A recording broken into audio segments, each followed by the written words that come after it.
Hello students, welcome to online classes. मैं वीरभान आपका स्वागत करता हूं और हम पढ़ रहे हैं क्लास 10th का chapter minerals and energy resources. और हम आ गए थे इसमें यहाँ पे non conventional resources of energy. The growing consumption of energy has resulted in the country becoming increasingly dependent on fossil fuel such as coal, oil and gas. आपने देखा कि जो कंजप्शन है, एनर्जी कंजप्शन, वो बढ़ता जा रहा है, जिससे कि पूरी तरह से डिपेंड हो गए सभी के सभी फॉसिल फ्यूल्स पे, यानी कि पेट्रोल पे और डीजल पे।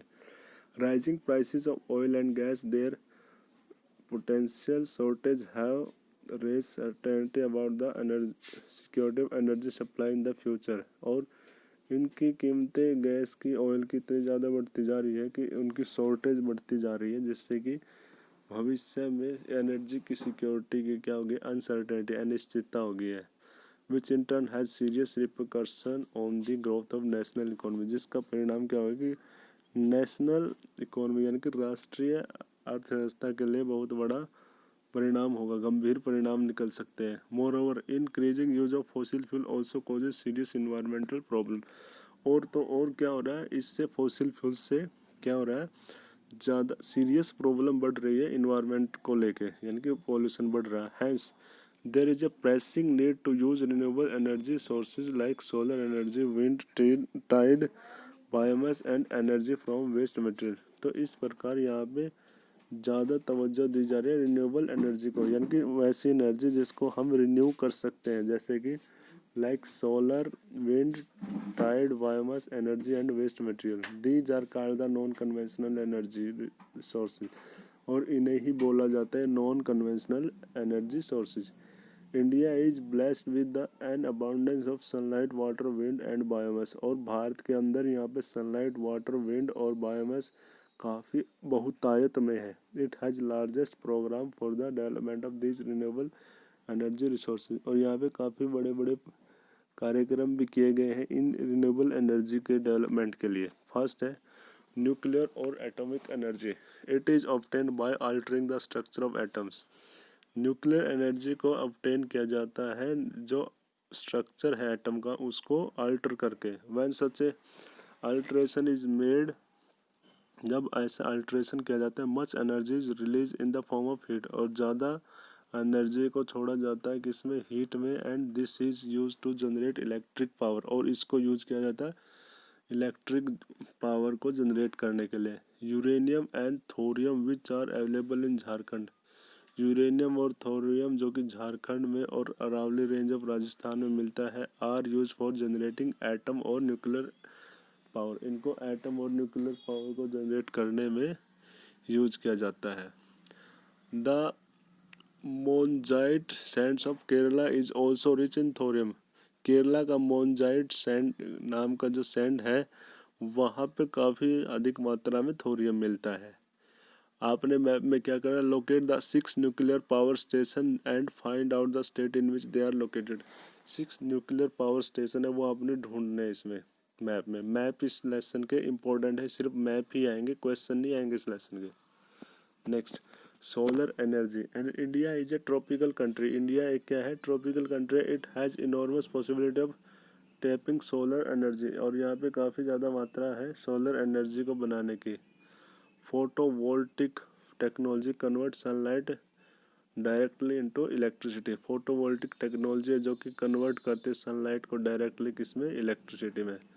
Solar energy is fast becoming popular in rural and remote area. और यह जो सोलर एनर्जी है, यह रूरल एरिया में और रिमोट एरिया में काफ़ी ज़्यादा पॉपुलर भी हो रही है आजकल। Some big solar power plant are being established in different part of India which will minimize the dependence of rural household on the firewood or dung cake, which in turn will contribute to environmental conservation and adequate supply of the manure in agriculture। और कुछ बड़े बड़े solar के plant लगाए जा रहे हैं, जिससे क्या हो रहा है, मिनिमाइज किया जा रहा है जो डिपेंडेंसी है रूरल हाउस होल्ड, ग्रामीण देहातियों हाउस घरेलुओं की, जो कि फायरवुड पे, डंग केक पे पूरी तरह से डिपेंड थे, तो उसको कम किया जा रहा है इसमें। ठीक है।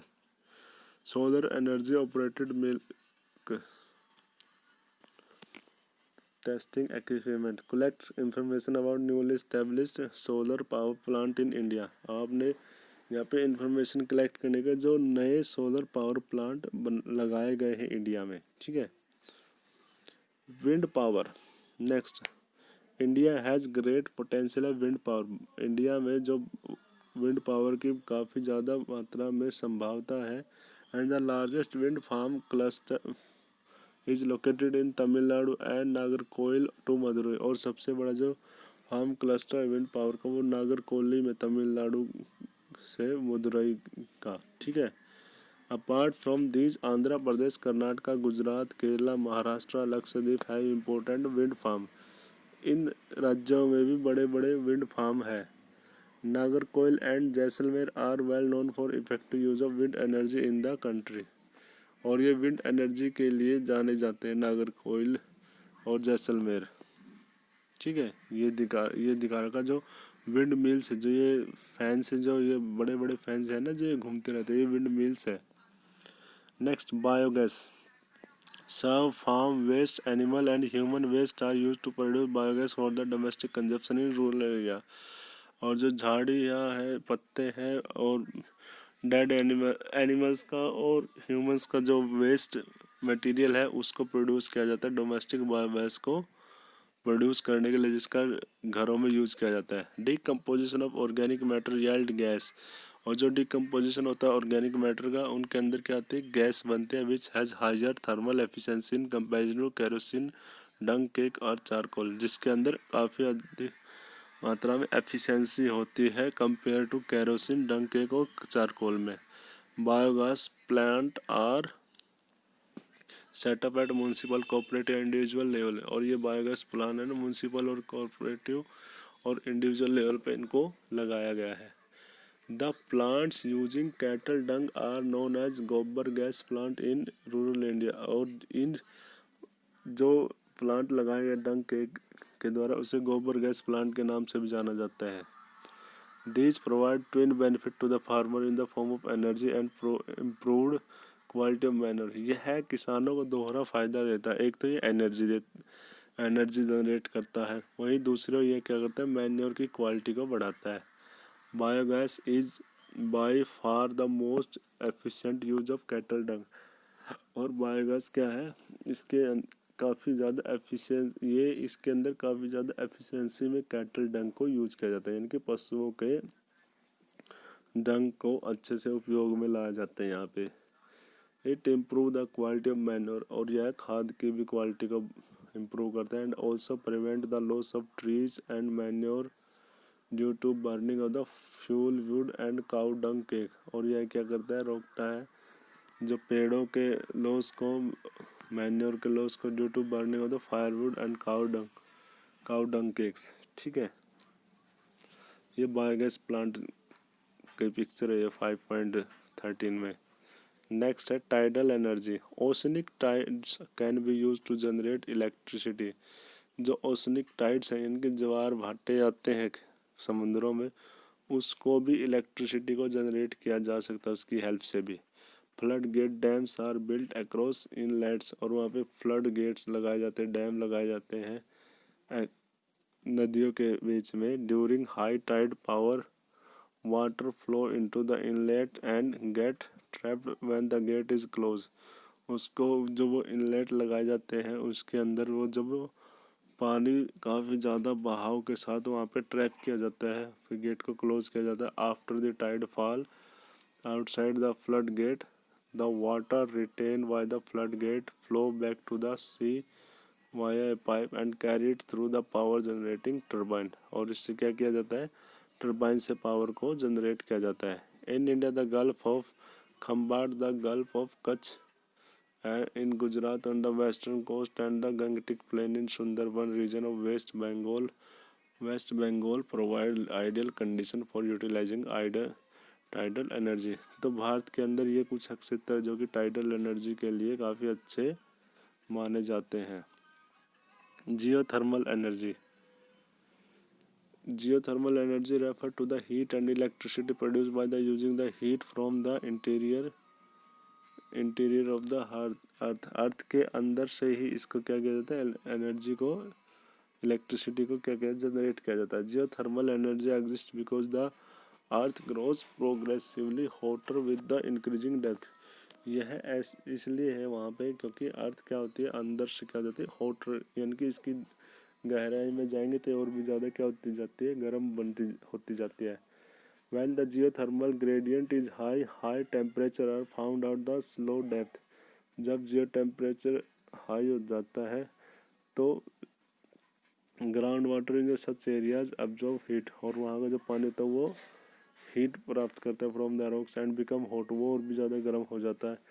It is so hot that when it rises to the earth surface it turn into steam, और यह इतना गर्म हो जाता है जब ये अर्थ की सरफेस पे आता है तो ये और भी ज़्यादा स्टीम हो जाता है। This steam is use to drive turbine and generate electricity, और इसी स्टीम को यूज किया जाता है टर्बाइन को चलाने के लिए और एनर्जी को, इलेक्ट्रिसिटी को जनरेट करने के लिए। There are several hundred hot spring in the India, और यहाँ पे भारत में कई सारे ऐसे हॉट स्प्रिंग्स है which could be use to generate electricity, जिससे कि इलेक्ट्रिसिटी को जनरेट किया जा सकता है। Two experimental project have been set up in India to harness geothermal energy, और भारत में कुछ ऐसे प्रोजेक्ट लगाए गए हैं जो जियोथर्मल एनर्जी को बनाएंगे।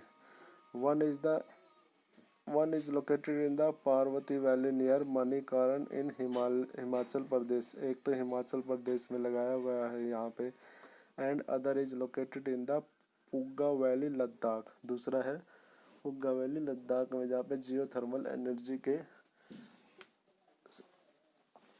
के जो इंस्टीट्यूट है, सोर्सेज है, वो सेटअप किए गए हैं। ठीक है, अब नेक्स्ट आता है कंजर्वेशन ऑफ एनर्जी रिसोर्सेज। अब ये जितने भी एनर्जी रिसोर्सेज है इनका कंजर्वेशन ही काफ़ी ज़्यादा इम्पोर्टेंट है।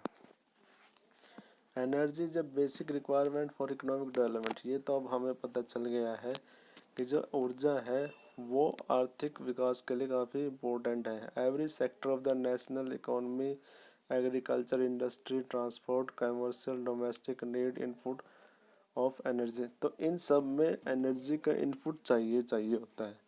The economic development plans implement since independence necessary required increasing amount of energy to remain operational, और आज़ादी के बाद से ही इनको ऑपरेशनल बनाने के लिए एनर्जी रिसोर्सेज को लगे हुए हमारी सरकारें। As a result consumption of energy in all form have been steadily rising all over the country, जिसका परिणाम यह हुआ है कि एनर्जी का कंजप्शन यानी कि उपभोग काफ़ी ज़्यादा मात्रा में बढ़ गया है हमारे देश में। In this background there is an urgent need to develop a sustainable path of energy development. तो इसके बैकग्राउंड में यह देखा जाता है कि यहाँ पे अब बहुत ज़्यादा आवश्यकता हो गई है कि सस्टेनेबल पाथ अपनाया जाए, यानी कि ऐसा सतत रास्ता अपनाया जाए जिससे कि एनर्जी का डेवलपमेंट किया जा सके।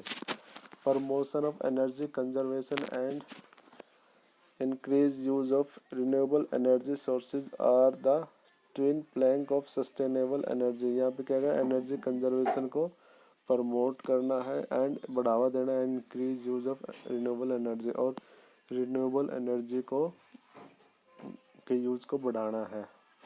ठीक है, India is presently one of the least energy efficient country in the world. संसार में वर्तमान में इंडिया क्या है, बहुत ही कम एफिशिएंस है एनर्जी को, एनर्जी के उपयोग में बहुत ही इनएफिशिएंट है। We have to adopt a cautious approach to the judicious use of our limited energy resources, तो हमें क्या करना होगा, इसके समझदारी से उपयोग करने होंगे। जुडिशियस का मतलब होता है सोच विचार के, या समझदारी से यूज करना अच्छे से। For example as concern citizens we can do our bit by using public transport system instead of individual vehicles. उदाहरण के तौर पे हम ऐसे कर सकते हैं, हम अपने पर्सनल व्हीकल के बजाय पब्लिक ट्रांसपोर्ट व्हीकल का उपयोग करें। Switching off electricity when not in use, जब हम यूज़ में नहीं है तो हम इलेक्ट्रिसिटी के जो अप्लाइंसेज हैं उनको ऑफ कर देंगे।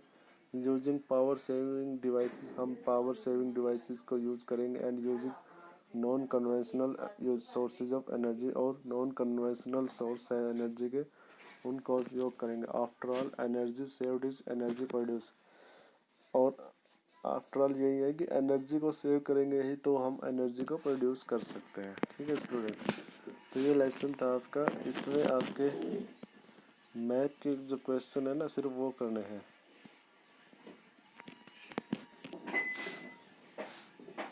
ओके स्टूडेंट, क्वेश्चन इसके नहीं करने आपको, और इसको अच्छे से स्टडी कर लेना मैथ क्वेश्चंस को सिर्फ।